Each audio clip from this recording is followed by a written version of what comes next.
നമസ്കാരം. ഇന്നത്തെ എൻ്റെ വിഷയം എന്ന് പറയുമ്പോൾ നമുക്കറിയാം നമ്മുടെ ആരോഗ്യമന്ത്രി ഒരു കാര്യം ചൂണ്ടിക്കാട്ടുകയുണ്ടായി. അതെന്താണെന്ന് വെച്ചാൽ ഈ ഇടയ്ക്കായിട്ട് 18-നും 25-നും ഇടയിലുള്ള യുവാക്കൾ ഹൃദ്രോഗം അതായത് സ്ട്രോക്ക് വന്ന് മരണപ്പെടുന്ന ഒരു അവസ്ഥയാണ് ഈ ഇടയ്ക്കായിട്ട് നമ്മൾ കണ്ടത്. അപ്പോൾ അതൊരിക്കലും ഒരു ചെറിയ കാര്യമല്ല. അതായത് പക്ഷാഘാതം എന്ന് വേണമെങ്കിൽ പറയാൻ സാധിക്കും. അപ്പോൾ ആദ്യം തന്നെ നമുക്ക് എന്താണ് സ്ട്രോക്ക് എന്ന് നോക്കുകയാണെങ്കിൽ നമുക്കറിയാം, നാഡീവ്യൂഹങ്ങൾ, അതായത് നമ്മുടെ ബ്രെയിനിലേക്ക്, അതായത് തലച്ചോറിലേക്ക് പോകുന്ന നാഡീവ്യൂഹങ്ങൾ നിലയ്ക്കുമ്പോഴാണ് ഈ പക്ഷാഘാതം സംഭവിക്കുന്നത്. അപ്പോൾ അതെങ്ങനെയാണെന്ന് വെച്ചാൽ, ഈ നാഡീവ്യൂഹങ്ങൾ നിലയ്ക്കുമ്പോൾ നമ്മുടെ തലച്ചോറിൻ്റെ ഒരു ഭാഗം പ്രവർത്തിക്കാതിരിക്കുകയും അവിടേക്ക് വായു എത്താത്ത രീതിയിലാവുകയും അത് പ്രവർത്തനക്ഷമമാവുകയും ചെയ്യുന്നു. ഇതാണ് ഈ പക്ഷാഘാതം കൊണ്ട് അർത്ഥമാക്കുന്നത്. ഇതെന്ന് പറയുമ്പോൾ ഹാർട്ട് അറ്റാക്ക് പോലെ തന്നെയാണ്. അപ്പോൾ അതെങ്ങനെയാണെന്ന് വെച്ചാൽ, നമ്മുടെ ഹൃദയം നിലയ്ക്കുമ്പോൾ നമുക്ക് രക്തമോട്ടം നിൽക്കുന്ന ആണല്ലോ ഈ ഹൃദയാഘാതം എന്ന് പറയുമ്പോൾ. അപ്പോൾ അതേ അവസ്ഥ തന്നെയാണ് ഈ പക്ഷാഘാതം കൊണ്ട് അർത്ഥമാക്കുന്നത്. നമ്മുടെ തലച്ചോറിൻ്റെ ഒരു ഭാഗം പ്രവർത്തിക്കാത്ത അവസ്ഥ. അപ്പോൾ ഇതെങ്ങനെയാണ് നമ്മുടെ യുവാക്കളിലേക്ക് ഈ സ്ട്രോക്ക് വരുന്നത് എന്ന് നമ്മൾ നോക്കുകയാണെങ്കിൽ മനസ്സിലാക്കാൻ സാധിക്കും. അവർ ഈ രക്തസമ്മർദ്ദം വരുമ്പോഴും, പിന്നെ ഈ കൂടുതലായും പണിയെടുക്കാതെ വീട്ടിൽ തന്നെ ഒരു വ്യായാമം ചെയ്യാതൊക്കെ ഇരിക്കുമ്പോഴും, പിന്നെ ഈ ഫാസ്റ്റ് ഫുഡൊക്കെ ഒരു ലിമിറ്റില്ലാതെ കഴിക്കുമ്പോഴും എന്നിവയൊക്കെയുള്ള സാഹചര്യം വരുമ്പോഴാണ് ഈ സ്ട്രോക്ക് കൂടുതലായും വരുന്നത്. അപ്പോൾ പിന്നെ ഈ ഇടയ്ക്കായിട്ട് നമ്മുടെ ആരോഗ്യ മേഖല ചൂണ്ടിക്കാട്ടുകയുണ്ടായി, ഈ COVID-19 കാരണമാണ് ഈ സ്ട്രോക്ക് വരുന്നതെന്ന്. അപ്പോൾ അത് ബ്ലഡ് കട്ടപിടിക്കുകയും അത് നമ്മുടെ വെയിൻസിൻ്റെ ഉള്ളിലേക്ക് കട്ടപിടിച്ച് അവിടെ തന്നെ നിൽക്കുകയും ചെയ്യുന്നു. അത് പിന്നെ രക്തം കടത്തിവിടാത്ത അവസ്ഥ വരുമ്പോഴാണ് ഈ സ്ട്രോക്ക് ഉണ്ടാകുന്നതെന്നും നമ്മുടെ ശാസ്ത്രം പറയുന്നതെന്ന് കുറച്ച് ചൂണ്ടിക്കാട്ടുകയുണ്ടായി. പക്ഷെ അതിനെപ്പറ്റി ഡീറ്റെയിൽ ആയിട്ട് നമ്മുടെ ശാസ്ത്രലോകം പറഞ്ഞിട്ടില്ല ഇന്നേ വരെ. അപ്പോൾ നമുക്ക് ഒന്നും അറിയാനും അതിനെപ്പറ്റി പൂർണ്ണമായും നമുക്ക് അംഗീകരിക്കാനും സാധിക്കത്തില്ല. അപ്പോൾ നമ്മൾ നോക്കുകയാണെങ്കിൽ നമ്മളിവിടെ ഉപയോഗിക്കേണ്ട രീതി എന്താണെന്ന് വെച്ചാൽ, ഫാസ്റ്റ് എന്ന് പറയുന്ന ടെക്നിക്കാണ് നമ്മളിവിടെ ഉപയോഗിക്കേണ്ടത്, നമുക്കതിനെ കണ്ടുപിടിക്കാനും ഇല്ലാതാക്കാനും. അപ്പോൾ ഫാസ്റ്റ് എന്ന് പറയുമ്പോൾ ഫസ്റ്റ് അക്ഷരം എന്ന് പറയുമ്പോൾ F ആണ്. അതെന്ന് പറയുമ്പോൾ ഫേസ് ഡൗൺ, അതായത് നമുക്ക് നമ്മുടെ മുഖത്തിൻ്റെ ഒരു ഭാഗത്തിൻ്റെ കൺട്രോൾ മൊത്തത്തിൽ നഷ്ടപ്പെടുന്ന ഒരവസ്ഥ. അതെന്ന് പറയുമ്പോൾ നമ്മളിപ്പോൾ ചിരിക്കാൻ ശ്രമിക്കുകയാണെങ്കിൽ നമുക്ക് ആ ഒരു ഭാഗം മൊത്തത്തിൽ താഴ്ന്നു പോകുന്നൊരവസ്ഥ. പിന്നെ എന്ന് പറയുമ്പോൾ ആം ഡിഫിക്കൽട്ടി, അതായത് എന്ന് വെച്ചാൽ നമുക്ക് ഒരു കൈയിൽ ക്ഷീണം ഉണ്ടാവുക. അപ്പോൾ ഒരു കൈ നമുക്ക് മൊത്തമായിട്ട് പൊന്തിച്ച് പിടിക്കാൻ സാധിക്കത്തില്ല. അതുപോലെ പിടിക്കാൻ ശ്രമിക്കുകയാണെങ്കിൽ അത് താഴ്ന്നു പോവുകയാണ് ഉണ്ടാവുക.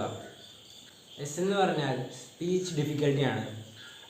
അതായത് നമ്മൾ സംസാരിക്കുമ്പോൾ നമ്മുടെ സംസാരം കുഴഞ്ഞു പോകുന്നൊരവസ്ഥ.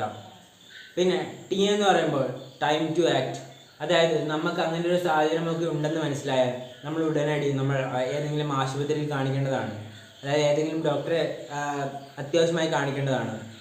ഇവിടെ നമ്മൾ സമയത്തിന് വലിയൊരു അത്യാവശ്യം തന്നെയാണുള്ളത്. അതായത് നമ്മൾ ഓരോ സമയം ഇങ്ങനെ നമുക്ക് ഉണ്ടെന്ന് മനസ്സിലാക്കി കഴിഞ്ഞാൽ, ഉണ്ടായാൽ അത് നമ്മുടെ ബ്രെയിൻ സെല്ലുകൾ നശിച്ചുകൊണ്ടിരിക്കുകയാണ്. അപ്പോൾ ഇവിടെ ഈ സ്ട്രോക്കിന് നമ്മുടെ ഓരോ സമയം വളരെയേറെ വിലപ്പെട്ടതാണ്. അപ്പോൾ നമ്മൾ ഇങ്ങനെ അതായത് നമ്മുടെ സാഹചര്യം മാറുമോ എന്ന് നോക്കി, അല്ലെങ്കിൽ ഇതെങ്ങനെയാണ് ഇതിന് വേറെ എന്തെങ്കിലും ഹോമിയോ മരുന്നോ അങ്ങനെയൊക്കെ നോക്കി നിൽക്കുകയാണെങ്കിൽ നമുക്ക് മരിക്കാനുള്ള സാധ്യത വളരെയേറെ കൂടി വരികയുള്ളൂ. അപ്പോൾ എത്രയും വേഗം നമ്മളിത് കണ്ടുപിടിക്കുന്നു അത്രയും വേഗം തന്നെ നമ്മൾ ഹോസ്പിറ്റലിലേക്ക് കൊണ്ടുപോകേണ്ടതാണ്.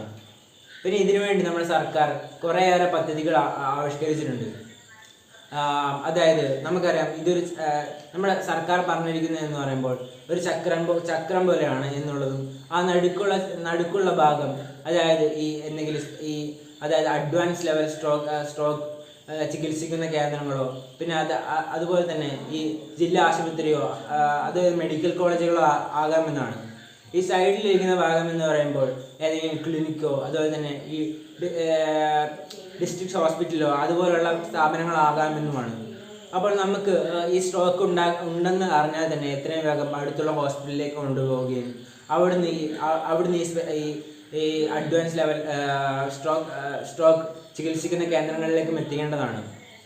അപ്പോൾ ഇവയാണ് നമ്മൾ ഈ ഇടയ്ക്ക് നമ്മുടെ സർക്കാർ രൂപീകരിച്ചൊരു പദ്ധതി എന്ന് പറയുമ്പോൾ. പിന്നീട് അതുകൂടാതെ കുറേയേറെ വേറെ പദ്ധതികളും നമ്മുടെ സർക്കാർ ഈ സ്ട്രോക്ക് ചികിത്സിക്കാൻ വേണ്ടി ആവിഷ്കരിച്ചിട്ടുണ്ട്. അതായത് നമുക്കറിയാം, നമുക്ക് കുറേയേറെ മെഡിക്കൽ കോളേജുകളുണ്ട്.